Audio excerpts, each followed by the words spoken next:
नमस्कार, आपके साथ हूं मैं राजीव शर्मा। आप देख रहे हैं India news. Baloch liberation army के ताबड़तोड़ हमलों से पाकिस्तानी सेना पस्त हो चुकी है।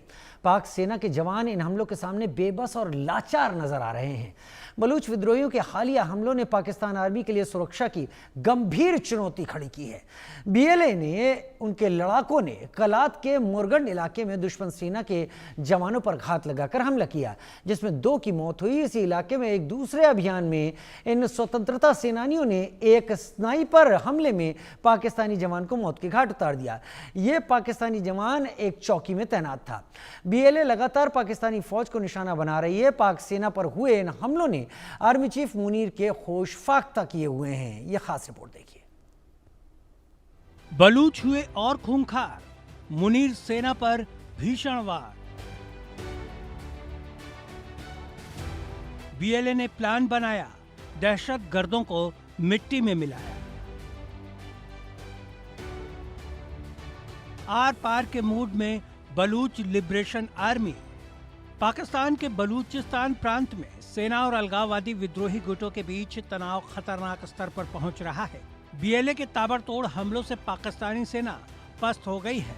पाक सेना के जवान इन हमलों के सामने बेबस और लाचार नजर आ रहे हैं।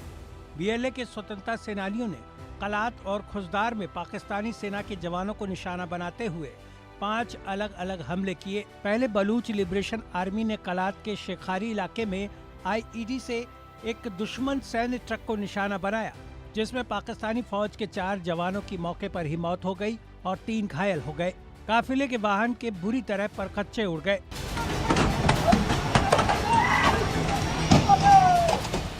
बीएलए ने पाकिस्तानी आर्मी के जवानों पर हमले तेज कर दिए हैं। पिछले कुछ दिनों में जिस तरह से पाकिस्तानी सेना पर हमले हुए हैं, उसने आर्मी चीफ मुनीर के होश फाख्ता कर दिए हैं। आसिम को ये समझ नहीं आ रहा कि बीएलए के इन ताबड़तोड़ हमलों को कैसे रोका जाए। बीएलए लगातार पाकिस्तानी फौज को निशाना बना रही है। बीएलए के लड़ाकों ने कलात के मोरगंड इलाके में दुश्मन सेना के जवानों पर घात लगाकर हमला किया, जिसमें 2 की मौत हो गई। इसी इलाके में एक दूसरे अभियान में स्वतंत्रता सेनानियों ने एक स्नाइपर हमले में पाकिस्तानी जवान को मौत के घाट उतार दिया। ये जवान एक पाकिस्तानी सेना की चौकी में तैनात था। बीते शुक्रवार यानी 5 सितंबर को बीएलए ने मोरगंड में आईडी ब्लास्ट कर पाक के जवानों को उड़ा दिया था, जिसमें 2 की मौत हो गई, जबकि 2 अन्य घायल हो गए। वहीं खुजदार के जहरी और अंजीरा इलाके में स्वतंत्रता सेनानियों ने दुश्मन बम निरोधक कर्मियों को निशाना बनाते हुए एक आईडी हमला किया, जिसमें पाकिस्तानी सेना के 2 जवान मारे गए। जिस तरह से पाकिस्तानी सेना के जवानों को बलूचिस्तान में निशाना बनाया जा रहा है, उसे देखकर कहा जा सकता है कि अब बीएलए मुनीर की सेना से आर पार के मूड में है और इस बार वो आज़ादी लेकर ही दम लेंगे। वहीं बीएलए की तरफ से एक पोस्ट जारी किया गया है, जिसमें इन सभी अभियानों की जिम्मेदारी लेने की बात कही गई है और कहा गया है कि हम दोहराते हैं कि हमारी सशस्त्र लड़ाई सिर्फ पाकिस्तानी सेना और उसके विस्तारवादी एजेंडे के खिलाफ है। दुश्मन के काफिले, प्रतिष्ठान और समर्थन संरचनाएं वैध सैन्य लक्ष्य बने हुए हैं। जब तक पाकिस्तानी सेना बलूच जमीन पर अपना अवैध कब्जा खत्म नहीं करती, बीएलए के प्रतिरोध अभियान पूरी ताकत से जारी रहेंगे। Bureau report, India news.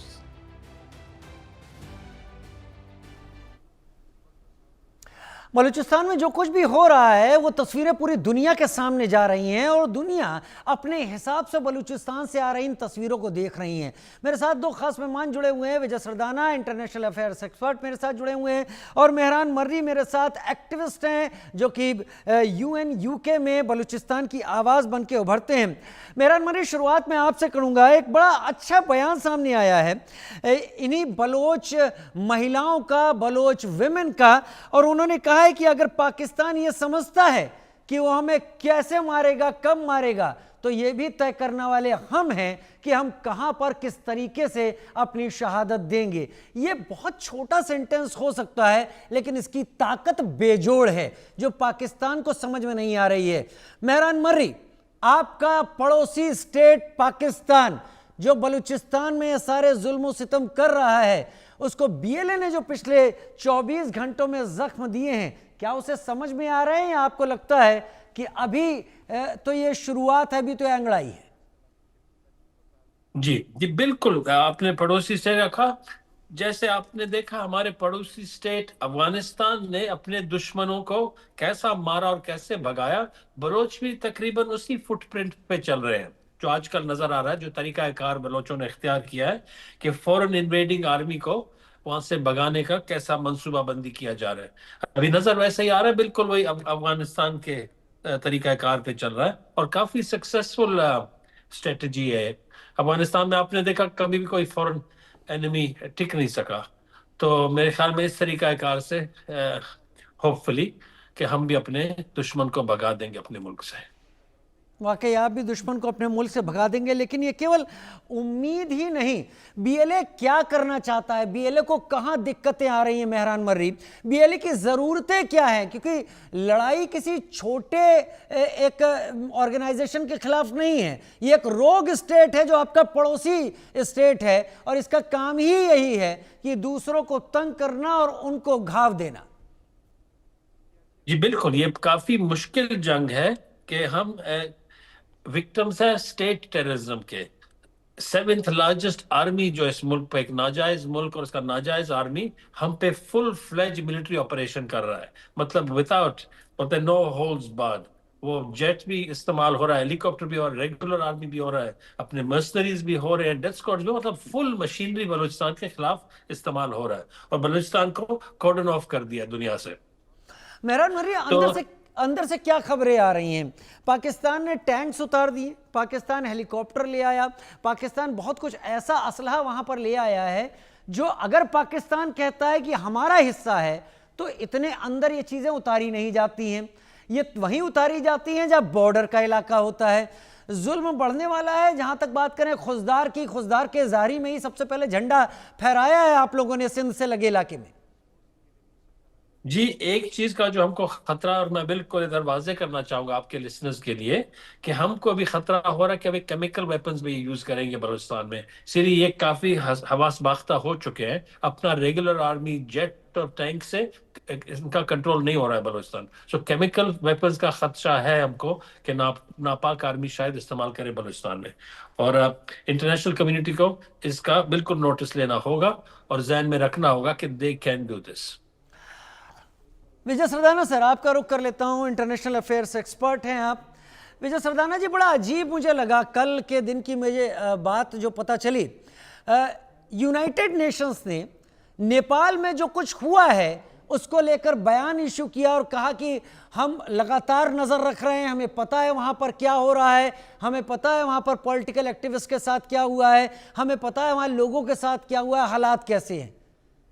एक दो दिन की बात में यूएन बयान इशू कर देता है कि हमें पता है यहां बलूचिस्तान में टैंक उतार दिए गए, हेलीकॉप्टर F-16 का इस्तेमाल कर दिया गया, न जाने कितने गायब हो गए, पता नहीं चल रहा है, और यूएन की नींद अभी भी जारी है। किस तरीके से बलूचिस्तान का इशू आप देखते हैं Vijay Sardana? Over to you sir. सबसे पहले आपको और सभी दर्शकों को मेरा प्रणाम।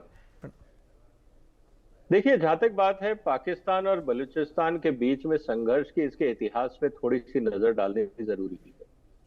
बलूचिस्तान का ये कहना है कि पाकिस्तान ने हमारे ऊपर जबरदस्ती अधिकार किया है। 1948 की बात मैं कर रहा हूं। और उसके बाद जिस तरह से पाकिस्तान के अंदर एक ग्रुप है जिसको आप पाकिस्तान आर्मी बोलते हैं, और वो खासकर पाकिस्तान पंजाब से संबंधित है। तो पाकिस्तान के जितने रिसोर्सेज हैं, जितनी डिसीजन मेकिंग एबिलिटीज हैं, इंस्टीट्यूशंस हैं, वो सारे के सारे पाकिस्तान पंजाब के कब्जे में हैं। पाकिस्तान के पंजाब वाले डिसाइड करते हैं कि सिंध में क्या होगा, बलूचिस्तान में क्या होगा, बाकी क्षेत्रों में क्या होगा। इसीलिए सब जगह, सिर्फ बलूचिस्तान ही नहीं, सब जगह आपको कहीं ना कहीं संघर्ष दिखेगा। लेकिन बलूच के साथ संबंध उनका इसलिए ज्यादा संघर्षपूर्ण हो जाता है क्योंकि सबसे बड़ा राज्य है, सबसे ज्यादा रिसोर्सेज है पाकिस्तान के बलूचिस्तान में, और सबसे पिछड़ा हुआ क्षेत्र है। मतलब बलूच के रिसोर्सेज को एक्सप्लॉइट करके आप पूरे देश में जहां चाहते हो ले जाते हो, लेकिन बलूच जो पॉपुलेशन है उसके वेलफेयर की आप बात नहीं करते। और उसका कारण बहुत सिंपल है, क्योंकि जो मुसलमान तबका पंजाब में है वो अपने आप को बलूचों से सुपीरियर मानता है। और ये जो सेक्टेरियन कॉन्फ्लिक्ट है, जैसे आपने शिया सुन्नी में देखा, इसी तरह से रीजनल कॉन्फ्लिक्ट भी पाकिस्तान में बहुत ज्यादा है। जब आप उनका हक नहीं दे रहे हो, उन पे दमन कर रहे हो, जब वो अपने हक की बात करते हैं आप उन पे फिर फायरिंग करते हो, तो आप इस बात को समझिए कि इस दुनिया के अंदर पाकिस्तान की मजबूरी ये है कि एक तरफ वो ईरान के खिलाफ, दूसरी तरफ उनका जो मतभेद है अफगानिस्तान से बढ़ रहा है, तीसरी तरफ चाइना और अमेरिका की जो चेस गेम चल रही है पाकिस्तान में, उस बात को भी आपको समझना होगा कि बलूचिस नहीं चाहते कि जो सी पैक के रिसोर्सेज हैं वो बलूचिस्तान से कहीं और जाएं, चाइना उस पर कब्जा करे। और यही कारण है कि चाइना ने जब से बलूचिस्तान में अटैक शुरू हुए हैं चाइनीज प्रोजेक्ट्स पे और आसपास के प्रोजेक्ट्स पे, चाइना ने इन्वेस्टमेंट पाकिस्तान में बंद कर दिया है। और उसका नतीजा ये हुआ है कि चाइना को ये लग रहा है कि बलूचिस्तान को पाकिस्तान की आर्मी अब कंट्रोल नहीं कर सकती, इसीलिए वहां पे इन्वेस्टमेंट करने से कोई फायदा नहीं है। जो 62-65 बिलियन डॉलर इन्वेस्टमेंट का प्लान था वो सिर्फ 32 बिलियन डॉलर पे आके रुक गया है। अब स्थिति ये हो गई है पाकिस्तान आर्मी की कि भाई या तो बलूचों को कंट्रोल करो, नहीं तो चाइना की तरफ से पैसा नहीं आएगा। अब चाइना को तो वो मना नहीं कर सकते, इसीलिए उनका एक ही अब एजेंडा रह गया है कि किसी तरह से जो बलूच आंदोलन है इसका दमन किया जाए। हम ये दिखाना चाहते हैं चाइना को कि देखिए कंट्रोल हमारे पास है, आप इन्वेस्टमेंट करिए, कुछ नहीं होगा। और ये पूरा जो रणनीति बन रही है, दूसरी तरफ अब अमेरिका ने एंट्री करी है पाकिस्तान में, वो भी नहीं चाहते कि चाइना वहां बेस बनाए। तो कई फैक्टर हैं जो पाकिस्तान में डिस्टेबलाइजेशन कर रहे हैं, और बलूच का कहना यह है कि भाई ये तो हमारा क्षेत्र है, हमें अपने राइट्स चाहिए। और आने वाले समय में आप देखेंगे कि ये संघर्ष बढ़ेगा। बहुत सारी ताकतें, जिस तरह अमेरिका में विघटन हो रहा है, यूरोप का इशू हट रहा है, और आपने जो बात उठाई कि नेपाल को लेके यूएन स्टेटमेंट देता है, बलूच को देके नहीं देता, कारण बहुत सिंपल है, क्योंकि जो एजेंडा बनाने वाले देश हैं यूएन में वो वेस्टर्न पावर्स हैं। और इस समय अमेरिका नहीं चाहता कि किसी भी तरीके से पाकिस्तान के ऊपर कोई उंगली उठाए, क्योंकि ट्रंप का निजी इंटरेस्ट है पाकिस्तान आर्मी के साथ, चाहे वो वहां से डिफेंस प्रोक्योरमेंट की बात हो या क्रिप्टो करेंसी की बात हो। तो कई फैक्टर मिल गए हैं, इसीलिए जहां पे वेस्टर्न कंट्रीज का कोई इंटरेस्ट नहीं है उस पे आप उनके बयान देखोगे, यूएन चार्टर में उनके डिस्कशन देखोगे, जहां पे उनके अपने वेस्टेड इंटरेस्ट हैं वहां वो ये कोशिश करते हैं कि मुद्दा दबा रहे और ये अंतर्राष्ट्रीय मुद्दा ना बने। वाकई मैं आता हूं, मेहरान मर्री का भी रुख कर लेता हूं। मेहरान मर्री, बहुत बहुत तरीके से सारे पॉन्स और सारे किंग विंग ये सारे के सारे शफल किए गए हैं चेस बोर्ड के ऊपर, और उसमें चाइना और यूएस अब दो प्लेयर के तौर पर हैं। पाकिस्तान कब तक कोशिश कर पाएगा इन दोनों के साथ वही रिलेशन रखना जो पाकिस्तान के हक में हो, क्योंकि बहुत देर सवेर ज्यादा वक्त नहीं होगा, अगर आप बीच में आएंगे तो सैंडविच बनना तय है। लेकिन बीएलए कैसे निपटेगा इन दोनों से अब? जी देखिए, बिल्कुल मैं एग्री करता हूं हमारे भाई के साथ जो उन्होंने कहा। ये अमेरिका और चाइना को इसने जोर से मुलविस किया है बलूचिस्तान में। स्पेशली चाइना का जो जितना इन्वेस्टमेंट है उसने देखा कि बलोच उनको डिस्टर्ब कर रहे हैं। अभी उन्होंने अमेरिका को भी बोला कि आप आ जाओ, कि आपके डर से शायद बलूचिस्तान अपना या बलोच अपने हकूक का जंग छोड़ दें। मेरे ख्याल में बलोच अपने हकूक का जंग नहीं छोड़ेंगे। अमेरिका आए या अमेरिका से बड़ा कोई फौज आ जाए वहां पर, हमारा एक जायज मुतालबा है, हमारा एक जायज जंग है, हम बिल्कुल अपना मुल्क की आज़ादी के लिए जद्दोजहद कर रहे हैं। ये किसी के इन्वेस्टमेंट के साथ कनेक्टेड नहीं है। ये जो इनका प्लानिंग है, मुल्ला मुनीर हो या नापाक फौज, जो बिल्कुल इन्होंने कहा, मैं उसके साथ भी एग्री करता हूँ। ये गुंडा ग्रुप है वेस्टर्न पावर्स का, वो उनके लिए 8 लाख मतलब गुंडे लुच्चे इन्होंने बराबर किए। जो एनी काम इनका डर्टी वर्क होता है वो करते हैं। वो खुद ही बोल रहे हैं कि 30 ईयर्स से हम इनका डर्टी वर्क कर रहे हैं। तो उनका बेसिकली ये खुद ही एक यूनिफॉर्म्ड गुंडा ग्रुप है। तो जब इनका वायबिलिटी खत्म होगा, और ये होने वाला है, इधर शायद एक एक फ्लैश पॉइंट भी हो बलूचिस्तान चाइना और अमेरिका के बीच में। लोग इस एंगल से नहीं देखते, वो हमेशा कहते हैं इधर सिनर्जी होगा, अमेरिका और चाइना दोनों अपने इंटरेस्ट को मिला के यहाँ पर काम करेंगे, बलूचिस्तान को लूटेंगे। नहीं, ये फ्लैश पॉइंट भी हो सकता है चाइना और अमेरिका के बीच में। इसीलिए आप रूस को नहीं भूलें, रूस भी नेक्स्ट डोर बैठा हुआ है। रूस भी बहुत बड़ा सुपर पावर है दुनिया का, वो चुपचाप नहीं बैठेगा यहाँ पर। तो उसका भी बिल्कुल इन्वॉल्वमेंट बलूचिस्तान में हो सकता है, और वो कभी अमेरिका के फेवर में नहीं होगा। तो ये खाली मेहरान मरी, मुझे ये समझाइए, बीएलए बलूचिस्तान की जो हद है, जो ईरान से लगता है इलाका है, या फिर जो इलाका अफगानिस्तान से ऊपर की तरफ क्वेटा के आसपास का टच कर रहा है, नुश्की की बात कर लूँ मैं, इधर सिंध से लगा हुआ खुजदार आ जाता है, ये सारे इलाकों में तो बीएलए अपनी पोजीशन दिखा रहा है। क्या बीएलए इन कंट्रीज को लाने के बाद बलूचिस्तान की हद छोड़कर, तोड़कर आगे दूसरे इलाकों में पाकिस्तान को जख्म दे सकता है? जी एब्सोल्युटली। मेरे ख्याल बलूचिस्तान के सरमाचारों ने शुरू से कहा है कि ये जंग यूनाइटेड नेशन के कन्वेंशंस के तहत बलोच लड़ रहा है। अगर बलोच अपने बलूचिस्तान के सरजमीन पे लड़ सकता है, आपके ख्याल में ना पाकिस्तान के पंजाब जमीन पे नहीं जा सकता है? इतना तो कमजोर नहीं है। बहुत एथिकल जंग हो रहा है बलूचिस्तान में। ये चीजों को अभी तक लोग एक्नॉलेज नहीं करें, लेकिन लॉन्ग टर्म में बलोचों का बहुत बड़ा इज्जत होगा कि वो एक कमजोर होके, इस पोजीशन में होके, सप्रेस्ड होके भी एथिकल जंग लड़ रहा है अपने दुश्मन के साथ। वो जो एक रेगुलर फौज है बराए नाम, वो तो फुल फ्लेज और एथिक्स और मॉरल्स के खिलाफ जा रहा है हर चीज में। तो बिल्कुल आपके जवाब में, हाँ, बलोच हर जगह इन तक पहुंच सकता है, लेकिन हमारे अपने रिवायत हैं और हमारे अपने वैल्यूज हैं, हम उसके खिलाफ नहीं जाएंगे। वाकई हम उसके खिलाफ नहीं जाएंगे, रिवायत वैल्यूज़ के खिलाफ नहीं जाएंगे। लेकिन जंग में अगर उसूलों की बात करनी होती है तो उसूल दोनों तरफ से माने जाने चाहिए।